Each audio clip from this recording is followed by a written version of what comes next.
दोस्तों, कैसे हैं आप सभी। होप तो आप सभी बहुत अच्छे होंगे।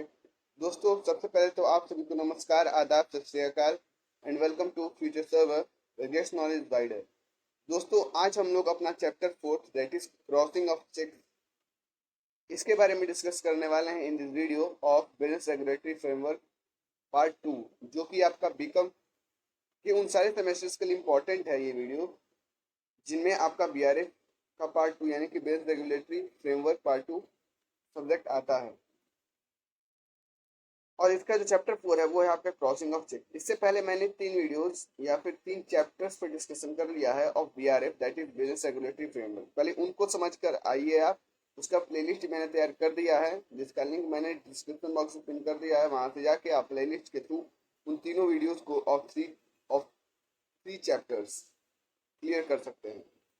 चलिए बात करते हैं इस चैप्टर की that is crossing of cheque. अभी क्रॉसिंग ऑफ चेक होता क्या है?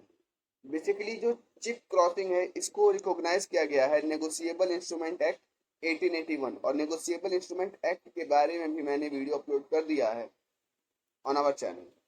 और एक बात और दोस्तों, कि अगर आपने हमारे टेलीग्राम चैनल को अभी तक ज्वाइन नहीं किया तो टेलीग्राम चैनल को जरूर ज्वाइन कीजिए, जिसका लिंक मैंने डिस्क्रिप्शन बॉक्स में पिन कर दिया है। वहां से जाके आप हमारे टेलीग्राम चैनल को ज्वाइन कर सकते हो।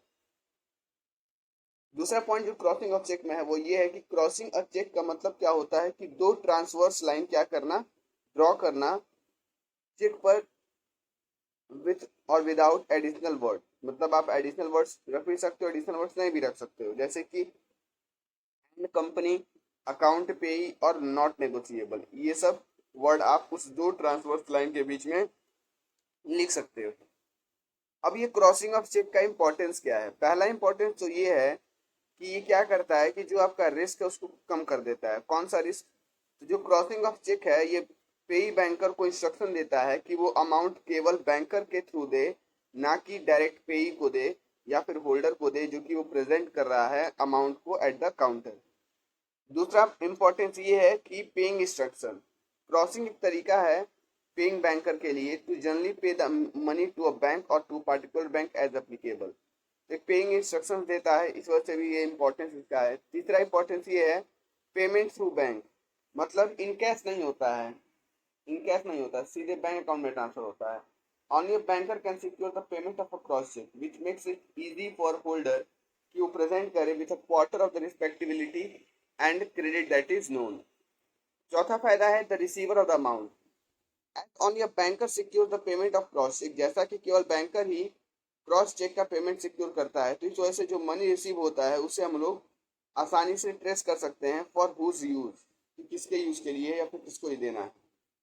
नेगोशिएबिलिटी, merely a cheque crossing does not affect its negotiability. होता क्या है कि ये जो क्रॉस चेक है ये उसके नेगोशिएबिलिटी को अफेक्ट नहीं करता है, उसके नेगोशिएबिलिटी को प्रभावित नहीं करता है। बात करते हैं दो टाइप्स के बारे में क्रॉसिंग ऑफ चेक के। पहला होता है जनरल क्रॉसिंग और दूसरा होता है स्पेशल क्रॉसिंग। जनरल क्रॉसिंग क्या होता है? अगर दो ट्रांसवर्स लाइन मार्क किया जाए किसी चेक के फेस के अक्रॉस, और तो वो आपका जनरल क्रॉसिंग में आता है। अगर चेक में एब्रिविएशन है एंड को का, यहाँ पे एंड को है, एंड सी नहीं है, एंड को है, between the two parallel transverse line, तो वो आपका जनरल क्रॉसिंग है। अगर चेक के दो पैरेलल लाइंस के बीच में नॉट नेगोशिएबल वर्ड लिखा है तो इसका मतलब ही वो कैसा क्रॉसिंग है? जनरल क्रॉसिंग है। बात करते हैं स्पेशल क्रॉसिंग के बारे में कि ये स्पेशल क्रॉसिंग क्या होता है। For a cheque to be deemed have cross the banker name had to be added across the face of the cheque. जब चेक के अक्रॉस बैंकर का भी नाम ऐड किया जाता है तो आपका बेसिकली स्पेशल क्रॉसिंग होता है। स्पेशल क्रॉसिंग के केस में एक जो चेक है may not be cross by drawing two parallel line. इसमें हम लोग को पैरेलल लाइन बनाने की जरूरत नहीं होती, केवल आप बैंकर का नेम उसमें ऐड करना होता है, तो वो आपका बेसिकली स्पेशल क्रॉसिंग होता है। अब हमारा नेक्स्ट टॉपिक है डिस्चार्ज ऑफ नेगोशिएबल इंस्ट्रूमेंट। अब ये जो इंस्ट्रूमेंट है, नेगोशिएबल इंस्ट्रूमेंट है, इसके डिस्चार्ज का क्या मोड है? पहला मोड है पेमेंट इन ड्यू कोर्स। जब भी कोई इंस्ट्रूमेंट पे किया जाता है मैच्योरिटी पर by the party primary liable in due course, मतलब जब भी कोई इंस्ट्रूमेंट पे किया जाता है, when instrument is paid on maturity by the party, उस पार्टी द्वारा जब मतलब इस इंस्ट्रूमेंट का पेमेंट होता है मैच्योरिटी के दिन, वो पार्टी जो कि लायबल होता है इन ड्यू कोर्स और जो इंस्ट्रूमेंट होता है वो कैंसिल कर दिया जाता है या फिर फैक्ट ऑफ पेमेंट रिकॉर्ड किया जाता है इंस्ट्रूमेंट पर, तो उस टाइम पर वो जो इंस्ट्रूमेंट है वो डिस्चार्ज हो जाता है। दूसरा मोड है primary liable party becomes holder. अगर जो नोट या फिर उस इंस्ट्रूमेंट का जो मेकर है या फिर जो एक्सेप्टर है ऑफ अ बिल, जब उसका होल्डर बन जाता है और उसके पास उसका अधिकार आ जाता है तो वो इंस्ट्रूमेंट डिस्चार्ज हो जाता है। तीसरा है एक्सप्रेस वेबर। ये क्या होता है? अगर इंस्ट्रूमेंट का होल्डर अपना सारा अधिकार against all parties to the instrument give up कर देता है तो जो इंस्ट्रूमेंट है वो डिस्चार्ज हो जाता है। चौथा है कैंसिलेशन ऑफ एक्सेप्टर्स नेम। जब holder knowingly cancels the name, जानते हुए या फिर जानबूझकर जब होल्डर एक्सेप्टर का नाम कैंसिल कर देता है या फिर सारे पार्टी जो कि उस इंस्ट्रूमेंट से रिलेटेड हैं उनका नाम कैंसिल कर देता है तो वो डिस्चार्ज हो जाता है। पांचवा है डिस्चार्ज ऑफ अ कॉन्ट्रैक्ट। एक इंस्ट्रूमेंट अलग अलग तरीकों से भी डिस्चार्ज हो सकता है, जैसे कि इनोवेशन हुआ, रिसेशन हुआ, पीरियड ऑफ लिमिटेशन हुआ। तो ये सारे भी तरीके हैं नेगोशिएबल इंस्ट्रूमेंट के डिस्चार्ज का। बात करते हैं अपने अगले टॉपिक पे। हमारा अगला टॉपिक है discharge of parties from liabilities. किसी पार्टी को लायबिलिटीज से डिस्चार्ज कर देना कैसे होगा? पहला है पेमेंट। जब पेमेंट होता है on an instrument is made in due course, तो दोनों ही इंस्ट्रूमेंट भी और पार्टी भी जो उससे रिलेटेड होता है वो डिस्चार्ज हो जाता है। जहां बैंकर एक चेक पे करता है, पे द चेक, जो कि पेबल होता है टू द ऑर्डर, जो कि सपोर्ट्स करता है टू बी इंडोर्स्ड और इन बिहाफ ऑफ द पे, तो वो डिस्चार्ज हो जाता है पेमेंट से। दूसरा है कैंसलेशन। जहां होल्डर कैंसिल कर देता है किसी भी पार्टी का नाम।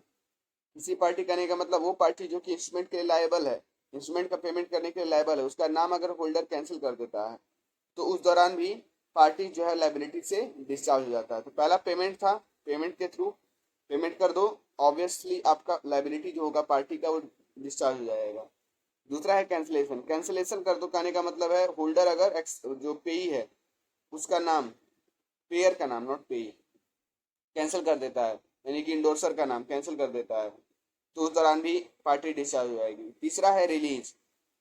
Where the holder release any party liable to instrument. जहाँ की होल्डर छूट दे देता है कि तुम पे करो या ना करो कोई मतलब नहीं है, रिलीज कर देता है, खुली छूट दे देता है, मत पे करो। तो इस दौरान भी आपका जो लायबिलिटी डिस्चार्ज हो जाता है पार्टी का। Such a party and all party subsequent to him is discharge.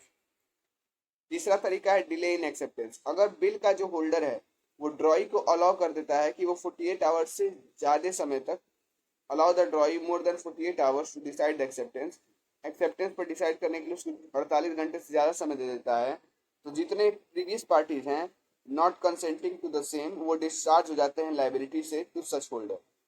Non presentment of cheque. अगर होल्डर जो है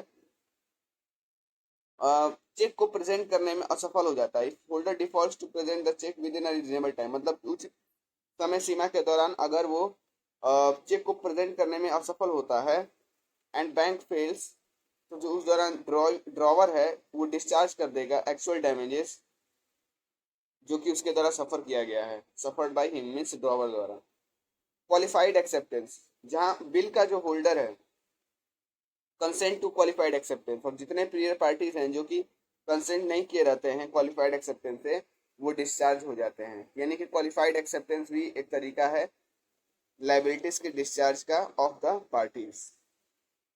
बात करते हैं नेगोशिएबल इंस्ट्रूमेंट के डिसऑनर के बारे में। तो जो नेगोशिएबल इंस्ट्रूमेंट होता है इसका जो डिसऑनर होता है इसका मतलब क्या होता है? लॉस ऑफ ऑनर या फिर loss of respect for the instrument जो कि क्वेश्चन में है on the part of maker, payee और एक्सेप्टर, एज द केस में बी, विच अल्टीमेटली क्या करता है, जो कि ultimately does not result in realisation, जिससे कि पेमेंट का रियलाइजेशन नहीं होता है। दूसरा है दिस में भी नॉट नॉन एक्सेप्टेंस। अब नेगोशिएबल इंस्ट्रूमेंट का डिसऑनर नॉन एक्सेप्टेंस से भी हो सकता है जब भी कोई bill of argument is accessible for the receipt, receipt के लिए एक्सेसिबल होता है, एंड दिस इज डिक्लाइन, और इसे डिक्लाइन कर दिया जाता है, और कैन नॉट बी ऑब्टेन, और इसे ऑब्टेन नहीं किया सकता है, और by non payment when the bill is presented for payment and payment refuse कर दिया जाता है, तो उस दौरान भी डिसऑनर हो जाता है। अब डिसऑनर के दो तरीके हैं, खैर डिसऑनर बाय नॉन एक्सेप्टेंस। ये क्या होता है? अगर ड्रॉवी या फिर कोई भी सेवरल ड्रॉवीज जो कि पार्टनर नहीं है, वो आर नॉट अ पार्टनर, वो बिल को एक्सेप्ट नहीं करते हैं 48 घंटे में, तो बिल डिसऑनर हो जाता है। जब भी ड्रॉवी एक फैक्सिशियस पर्सन होता है and can not be trace, जब कोई पेयर कॉम्पिटेंट नहीं होता है to enter into the contract, contract में एंटर करने के काबिल नहीं होता है। ठीक है, तो ये है आपका तरीका। तो डिसऑनर बाय नॉन एक्सेप्टेंस आपने समझ लिया। ठीक है, तो दोस्तों ये सारी बातें थी regarding this chapter that is your crossing of cheque. इसमें कुछ टर्म्स थे जिन टर्म्स को आपको समझना होगा, और उम्मीद है ये सारी बातें आपको समझ में आ गई हो regarding this chapter. And last request आप सभी से, don't forget to subscribe and hit the notification bell. So till then stay tune with the future server variegates knowledge wider, and आप सभी को फ्यूचर सर्वर टीम की तरफ से धन्यवाद।